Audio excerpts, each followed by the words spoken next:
ইখলাস লাগবে সব কাজে ভাই। যা করেন একটা ফরমা দান করতে হলেও লোক দেখানো না, ইখলাস লাগবে কার? 3 নম্বরে আমাদের আকীদা শুদ্ধ করা লাগবে। আজ বাংলাদেশে একটা কথা ছড়ানো হচ্ছে জামাত ইসলামী বাংলাদেশের বিরুদ্ধে, যে এদের আকীদা ঠিক নেই। এটা যাহা মিথ্যা কথা। পড়াশোনা আপনার যাতে আমি কম করিনি, আমি কওমি মাদ্রাসা, আলিয়া মাদ্রাসা, বিশ্ববিদ্যালয় সবগুলো শেষ করেছি। আকীদা কি বোঝেন আপনি? যে মজলুম একটা দলের উপরে আকীদার দোহাই দিয়ে এদের উপরে দোষারোপ করেন, একটা মিথ্যা তহমত লাগাচ্ছেন, কিয়ামতে আপনি আসামি হয়ে যাবেন। আকীদার বিষয়ে কারো সাথে কোনো মত পার্থক্য নেই। হ্যাঁ, কিছু মাসলা মাসাইলে পার্থক্য থাকতে পারে, এটা ইমানদের ভেতরে ছিল।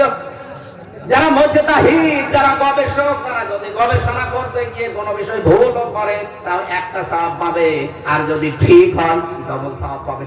আপনি নিজে কোনো চিন্তা ভাবনা করেন না, ছাতা কেউ করতে গেলে তার পাশে লেগে থাকেন সবসময়। কথা বলেন না কেন?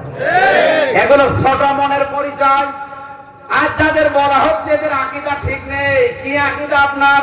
একটু ফাঁসির দড়িটা গলার কাছে নিয়ে দেখেন তো কেমন আকীদা, দেখবো আপনার।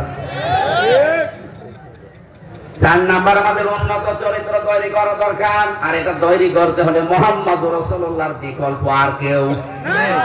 5 নাম্বার, লেনদেন স্বচ্ছ থাকতে হবে। আজ অনেক মানুষ আছে দেখতে মনে হয় ভালো মানুষ, কিন্তু কোন দোকানে যদি বাকি করে খায় জীবনে ওই দোকানের সামনে দিয়ে যেতে চায় না। একটা মানুষ কতটুকু স্বচ্ছতার লেনদেন দেখে বুঝবেন আপনি।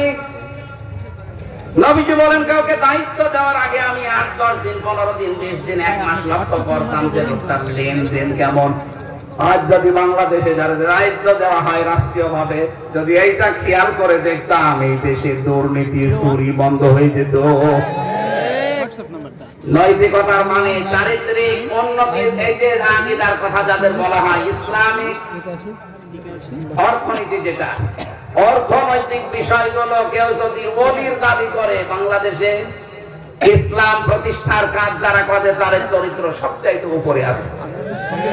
ইসলামী অর্থনীতি যেটা টাকা পয়সার লেনদেন, এটা যদি এই দেশে একামতে দিন যারা কায়েম করতে চায় তাদের চাইতে উন্নত চরিত্র আজও কেউ যেতে পারেনি, আমার মনে হয় পারবেও না।